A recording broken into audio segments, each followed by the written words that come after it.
It's Esteban here at Electric Zoo. Nice. 2015. Yeah. With Jason from EOTO. Hello. So, string cheesing today. Yes, sir. So, I mean, what do you have? Here's an interesting question for you. What do you have planned for your set today? Oh, wow, that is interesting. let me turn on my time machine and see what we're gonna do. We'll probably start off just making up stuff. Yeah. And then we'll probably start making up more stuff. And then at about the 20-minute mark, we'll probably make the tempo a little bit faster and make up some more stuff. Okay. You know, when we do our sets, there's a little, if you listen to our sets, there's a little bit of a thing to it, how we hang out at a certain BPM at a certain amount of time and go with it.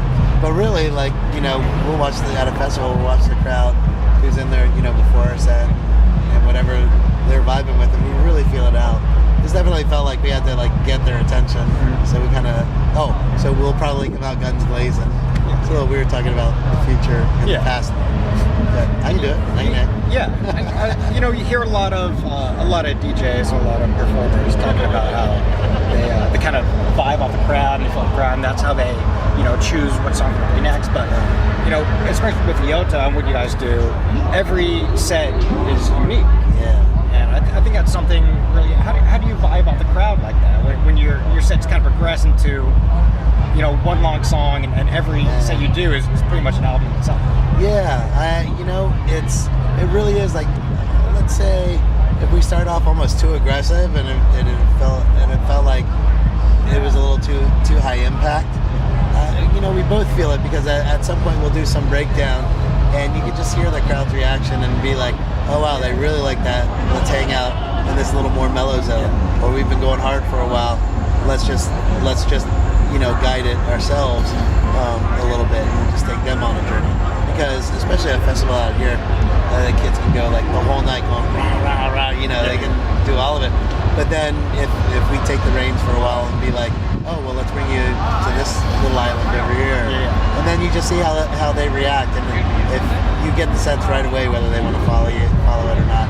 And if they don't, then that's cool that we tried it there. We'll get back to something else that feels familiar, and then we'll try it again later or something. You know, it's weird like that.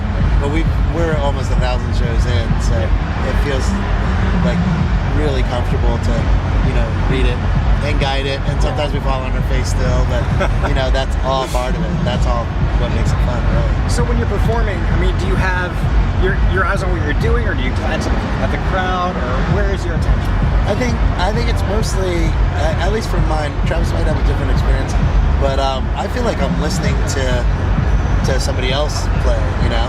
And at this point, it feels like everything else, the hands and everything, more react to, you know, my ears. Like if I'm listening to something really badass, what do I want to be hearing now?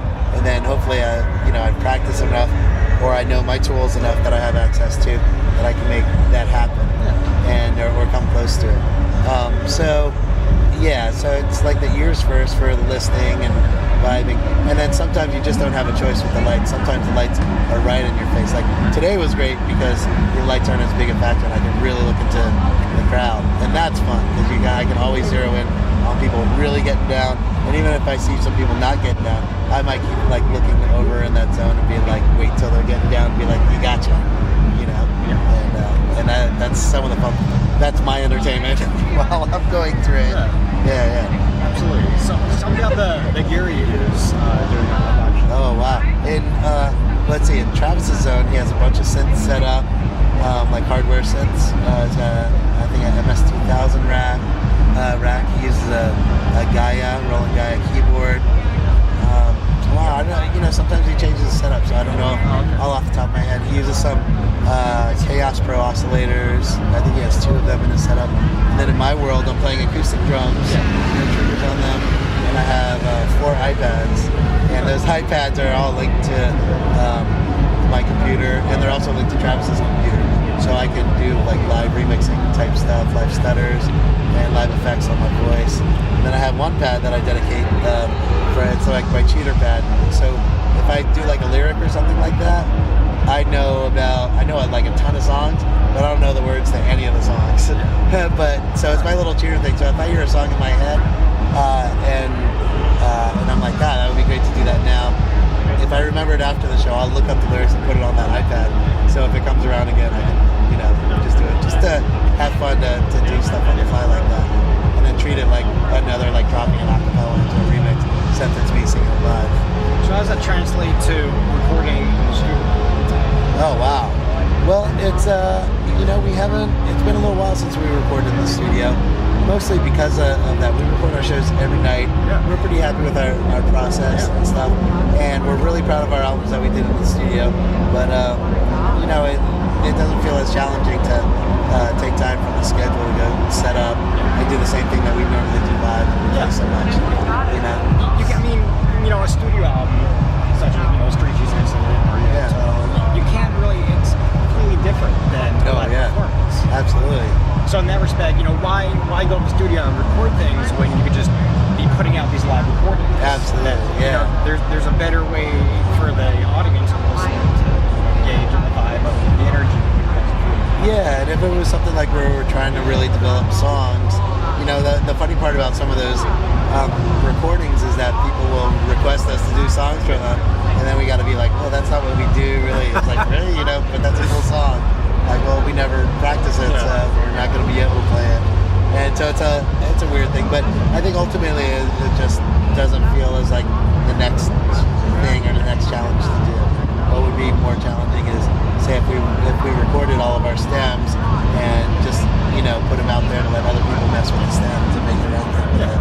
It's interesting. So So how do you balance time between Street Jesus and any other? It's tricky. We've done a little bit. We got a little more of a handle on it this year.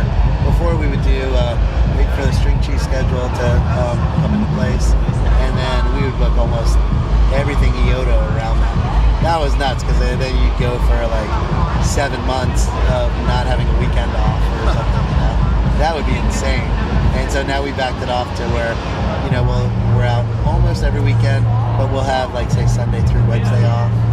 Even still, we're in a little more comfortable zone now, but I think the beginning of next year is going to be like taking a few more chunks of time off, so you can feel like you can enjoy all the reasons for doing this. Try to do a little vacation, see the world a little bit. The fans are just demanding it. Yeah. You're not getting enough entertainment. Come on.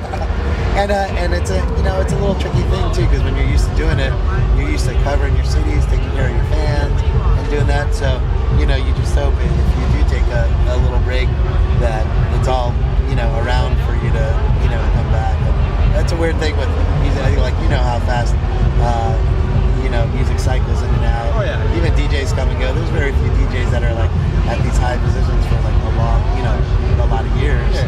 And and it's the same. It's the same with music a little bit, right? When you take a break, sometimes people latch on to other things. So you go for it, but you really got to take care of yourself, because if you're taking care of yourself, then that's ultimately going to lead to better performance. And the style of music you're playing does cycle out, just start another side project. Yeah, exactly. That's true. It's about keeping it fresh and keeping it inspired. Just in general, doing music. So. All right, it's Esteban and Jason signing off from EZoo 2015, The Zen Day.